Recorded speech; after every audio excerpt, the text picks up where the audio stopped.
Passion is really what it's about, to be passionate about the art, the craft.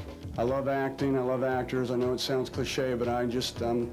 I'm die-hard for acting. I love it. The only place really in the world where I'm comfortable is on a movie set working. This sounds tremendously irresponsible, because it is.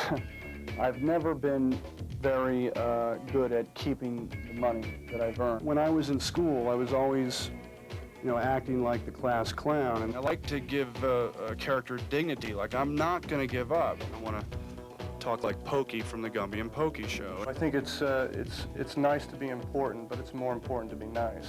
He's a good guy. He's a hard worker, and he's a man of honor too. I don't really think there are rules when it comes to that, except the ones that we make for ourselves. Nicolas Cage, offbeat, unorthodox, a rebel, and an extremely versatile and dedicated actor. In the next 30 minutes, we'll look at Nicolas's life and career and his journey from class clown to one of the most respected young actors in Hollywood.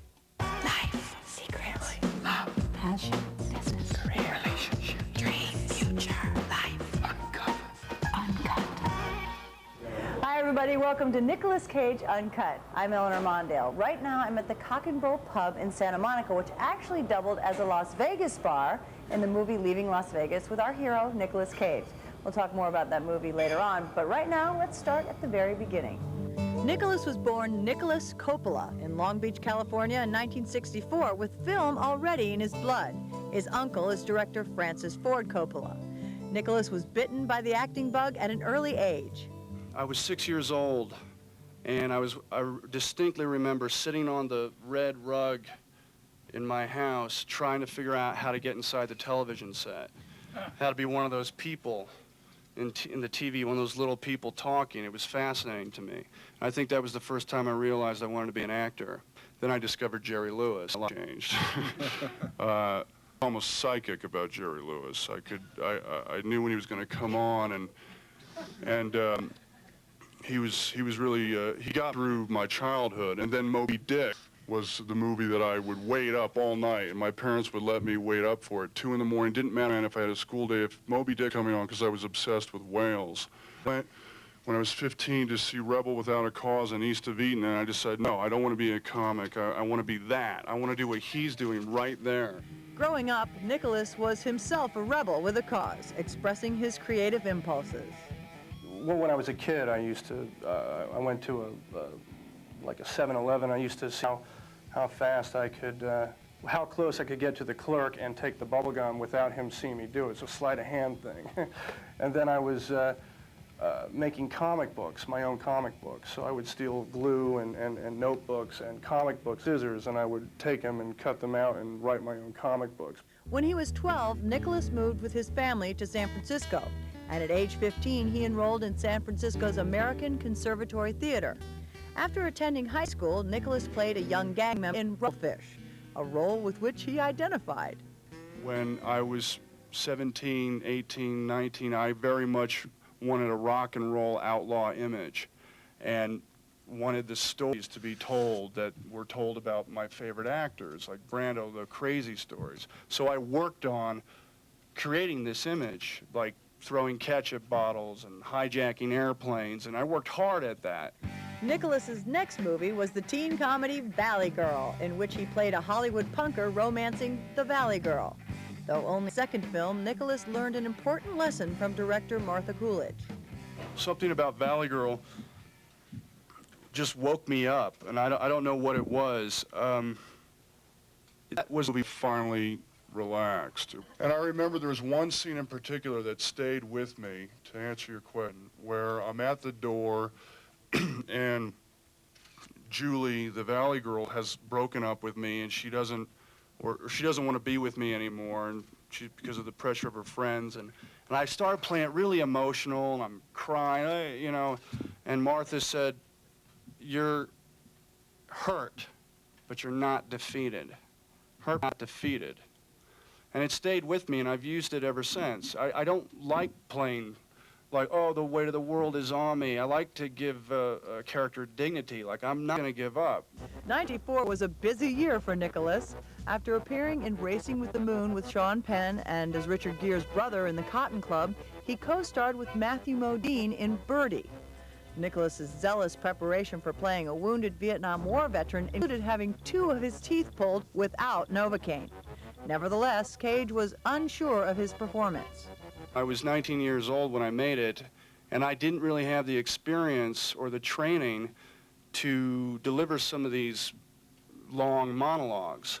And when I saw the movie, I kind of thought, oh man, that was really emotional, or I'm just vomiting emotion everywhere. Where's the thought, you know? But I realized, and so I felt like I fell on my face on that. The critics disagreed, and both Nicolas's performance and the film won wide acclaim. After The Boy in Blue, Nicolas's next picture was Peggy Sue Got Married, which was directed by Francis Ford Coppola. In the film, Nicolas played Kathleen Turner's boyfriend and husband. Believe it or not, I did not want to make Peggy Sue Got Married. I read the script and I thought it was boring. And I said, Francis, I don't think I can do this unless you let me really take a chance and go way out. He says, well, how way out? And I said, I want to talk like Pokey from the Gumby and Pokey show. And he says, well, we'll just go to rehearsals and we'll see what happens. And so I started doing it, and everybody started rolling their eyes, and Kathleen got upset, and they wanted to fire me. But Nicolas wasn't fired, and the movie went on to become a big hit. Now, when we come back, Nicolas Cage will talk to us about Moonstruck and the most outrageous thing he's ever done in a film. Worst thing I ever did for a movie was...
Everybody, welcome back. You're watching Nick Cage Uncut. I'm Eleanor Mondale. In Nicolas's next film, he starred with Holly Hunter in the Coen Brothers farce Raising Arizona. The two played a couple who couldn't have children, so they went out to steal one. I felt sort of like a Dr. Seuss character in this blue baby room, stealing babies. but I'd never had experience with children before, holding them, and so to suddenly hold 5 of them, and it was very bizarre. The stage mothers were very militant about not, hurting the children, or you better watch what you're doing. So I was sort of being caught in the middle of these maternal instincts and these children staring at me like I had a problem or something. Nicolas created another memorably eccentric character in his next film, Moonstruck. In that film, he played a baker with a wooden hand who falls in love with his brother's fiancée, played by Cher. Nicolas drew upon another of his childhood acting idols to play the role. There was a way Marlon Brando always used to sort of look. This was when I was still copying, I guess, other actors. Marlon Brando used to look up with his eyes and hold his head a certain way, and it just looked like he was posing. And I discovered posing through Marlon Brando, because posing when utilized correctly, can be great. Nicolas is fearless when it comes to throwing himself into parts, such as the lead role in Vampire's Kiss. Worst thing I ever did for a movie was eat a cockroach in Vampire's Kiss. Man, it's soft, it was not crunchy, I couldn't sleep for 3 days, couldn't eat for 2 days. The sucker was about that big. I always believe you should get points for effort, no matter what. If you start a movie with a song in your heart, like you're trying to do something, you're really trying. You're not. Then even if you do fall on your face, it's kind of like okay. I really believe that. Perhaps Nicolas took his role in Vampire's Kiss as someone who believes he's turning into a vampire a little too much to heart. I'm basically nocturnal, I'm a bat. And I just stay up, and it's cool, there's less pollution, it's crisp, there's less people. And I like to drive my car fast, and there's less cops, and there's definitely less people on the street to get into an accident with. So everything's groovy at night. After Firebirds on Young, Nicolas next starred in David Lynch's steamy Wild at Heart.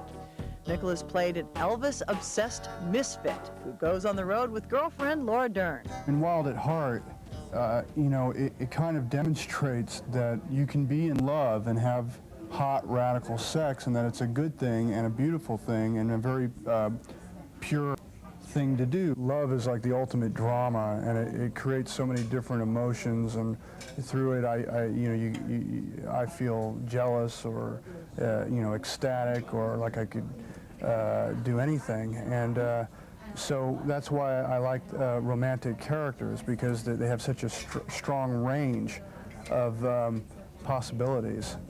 One of the challenges Nicolas faced in Wild at Heart was trying to talk and sing like Elvis Presley. When David said, do a couple of Elvis songs, I started talking more like Elvis.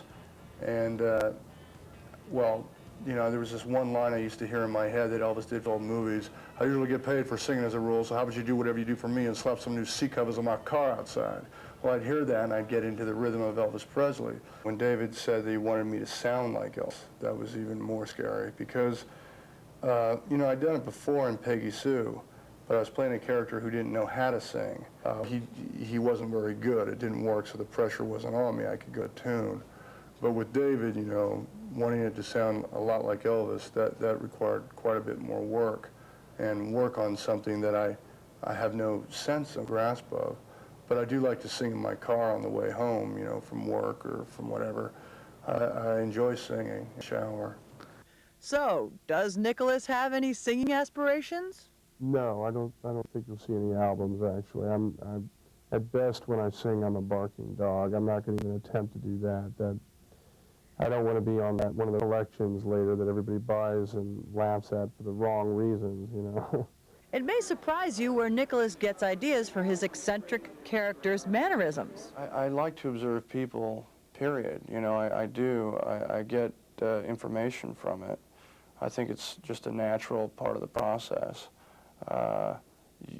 I can see somebody doing something absolutely absurd in a restaurant, eating spaghetti and looking like they're going to vomit before they eat it, and think, oh, that would be interesting in a movie. And then the funny thing is, oftentimes I'll do that, and I'll find something really abstract and absurd in life, and then I put it on film, and it's called Over the Top. I think, but I saw somebody do this. It's reality. When we come back, Nicolas goes on a honeymoon in Vegas and reveals his one true lifelong addiction. I don't know if it's a curse or a blessing, but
Hi, I'm Eleanor Mondale. You're watching Nicolas Cage Uncut. Now, after serious roles in Time to Kill and Xandalee, Nicolas's next film, Honeymoon in Vegas, was a welcome change of pace.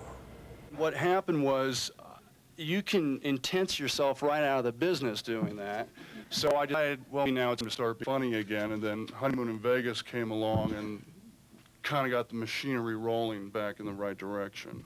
At one time thought I could invent a whole new style, and I wanted to do it all on my own, and I got kind of intellectual about it and serious and thinking I could, you know, be like the first German expressionistic actor since Nosferatu, and now I just want it to be entertaining and to be fun. I always think really good. He's always good. He's always funny and right on the mark and loving and appealing. Well, actually, it's one of the few times this is one of the few times that I've used my own voice in a movie. Birdie and Valley Girl and a couple others I don't want to mention, I've used my own voice. But I'm trying to get more comfortable with it. A lot of times I've felt that I didn't have that interesting a voice. I've thought about actors like Clint Eastwood and Marlon Brando, and they had these wonderful, very imitable voices, and I thought, well, that's what makes an actor a star, a voice that you can imitate. I thought my voice was really quite bland, so I would doctor up my voice and create these characters, and Peggy Sue, you know, I'd talk like that, or you know, Moonstruck, I would be more husky and change the voice, because I thought it made sense that if you're a different person, a different character, your voice can be different as well. And I'm glad I did it. It was fun experimenting with it, but now I really want to get comfortable using my own voice and try to make that interesting to listen to. Nicolas didn't catch the gambling bug filming in Las Vegas, but he does suffer from another addiction. I mean, I have to work. If I don't work, I go absolutely bonkers. I mean, I can't, I just freak out. So it's like necessary for me to work. It keeps the demons down. I don't know if it's a curse or a blessing, but I feel now when I go and work on a movie set and the camera is there and you hear action, I feel totally at home. Like the crew, the cast is my family. And I know it sounds kind of trite and cliche, but it's like that's the only place really in the world where I'm comfortable, is on a movie set working, probably because I started doing it so young. After co-starring in Amos and Andrew and the film noir Red Rock West, Nicolas returned to comedy in Guarding Tess. In that film, he played a by-the-book Secret Service agent assigned to protect a crotchety former First Lady played by Shirley MacLaine. I think for a while there was a misconception about me, which is that I can only play these sort of out-of-the-line, crazy characters who are usually outlaws. And sometimes the misconception is that the outlaw is the actor or the character is the actor. Whatever the reason, I did play a lot of those characters, and I hadn't had an opportunity to play a guy like this, which is another aspect of myself anyway. He had played so many of these parts with long hair that was matted with grease and with strange, kind of unorthodox, bizarre characters. I thought, oh dear. But then I saw him in Honeymoon in Las Vegas, and I saw him play this really straight accountant type, and I thought, okay, wonderful, because he's so talented, and he has all this wonderful comedic timing. And we've gotten to be good friends. I really like him. Nicolas succeeded in the role by tapping into the essence of a Secret Service agent's character. It almost sounds like a Messiah thing, but these people have to get it in their head through training that they will, if it comes down to it, body block a bullet. What kind of a person does that? That to me is a fascinating character. That is a heroic character, and so I care about these people. I do.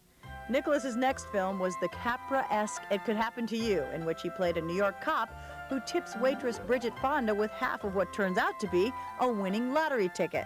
In real life, Nicolas isn't as lucky with money. This sounds tremendously irresponsible, because it is. I've never been very good at keeping the money that I've earned. I have a problem with spending it. There were some nights in Germany that I apparently spent a great deal of money and I wasn't even aware I had done it, and then I got the check. Just spontaneous combustion, you know, like I was in France and I said something like champagne pour tout, which meant champagne for everybody, and it was champagne for everybody. Nicolas believes positive thinking, not luck, is the key to success. And the best thing about birthdays for me is that they are one of the times that I really invest my concentration on the wish when I blow out the candles. That's the best thing about the birthday. And many of the times those wishes have come true. I mean, I've just focused really hard and said, this is going to happen, and then it did.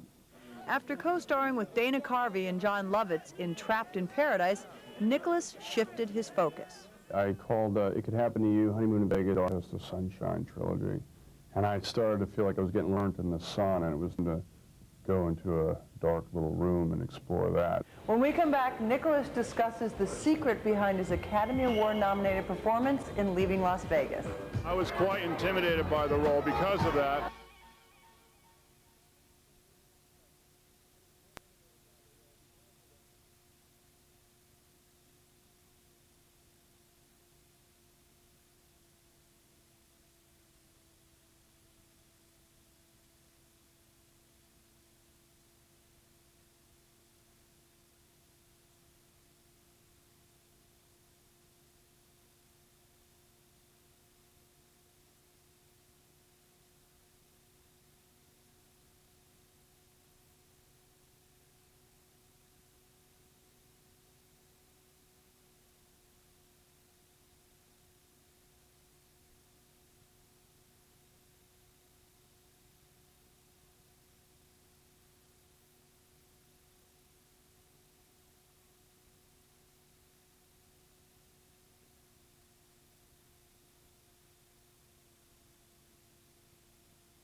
Hey, and welcome. You're watching Nicolas Cage Uncut. Now, 1995 was a fantastic year for Nicolas Cage, both professionally and personally. In it, Nicolas married Patricia Arquette, with whom he had a brief relationship 8 years earlier. A month later, they had an eventful to the Cannes Film Festival. I guess the most bizarre experience was a couple nights ago at 4 in the morning. A guy who my wife describes as Rumpelstiltskin snuck into the room, and I don't know what he wanted from the room. He didn't steal anything, but he was just sort of ruffling papers, and I had and I had to get up naked from the bed and chase him out of the room. Nicolas explored the dark side in his next films, first as a killer in Death, and then as a suicidal alcoholic in Leaving Las Vegas. Nicolas found the latter film presented unique challenges. Drunk is one of the hardest things I think most actors would agree to play because it's done so often to cliche. So I wanted to try to do something new with the idea of playing drunk. And I was very challenged by that. I was quite intimidated by the role because of that. I want to give the character a lot of alcoholic portrayals. You know, many people go for the belligerent and the slim thing. I also wanted to give that, you know, many of these drunks are very sweet, and that always gets overlooked. So I wanted to bring some of that to the character. While filming The Rock, Nick learned his work in Leaving Las Vegas earned him his first Academy Award nomination for Best Actor. I was asleep, and my wife woke me up, turned the TV on, said, "We're going to watch this," and it happened. We screamed and grabbed each other, and we were just thrilled. It's very encouraging. It means I can continue to make movies that perhaps are considered eccentric or unusual. I think it's terrific for independent films, and it means that I'm just going to keep trying to do both. I believe in doing big commercial movies, and I believe in doing little art films, and I just want to bring the two together. Nicolas's performance earned him raves and numerous awards, including a Golden Globe. The material was like anything I'd before, so I had no idea what the response would be. You know, I mean, I just knew that it was something I connected to. It meant a lot to me to see this love story, which was so non-judgmental, two people who love each other in spite of their flaws, and that moved me. Hey, thanks for watching Nicolas Cage Uncut. I'm Eleanor Mondale, and I'll see you next time. For me, acting has been a very sacred thing in that I've been able to channel a lot of things that probably could have been you know, all-consuming and ultimately causing some sort of an implosion, I guess. But so for me, it's been like therapy. When I was 6 years old, I was creating characters then with wanting to be a disguise artist, wanting to put makeup on and be these different people. And so I think inherently what I like to do is to change, to transform, and to play the bad guy, play the good guy. I think ultimately I'm a character actor, and I shouldn't try to deny that. If I can just stay true craft, or true to myself really, and create something that could last, that's the important thing. If long after I'm dead, I don't know why I care about people 500 years from now, but I do. I want to have something that is still around. Mr. Cage, sir. Mr. Cage, sir. Hey, Mr. Cage, right here, sir. Nicholas, give us this way. Nicholas, can you look up, sir? Nicholas, 1 second. One more, sir. You're going to have Nicholas.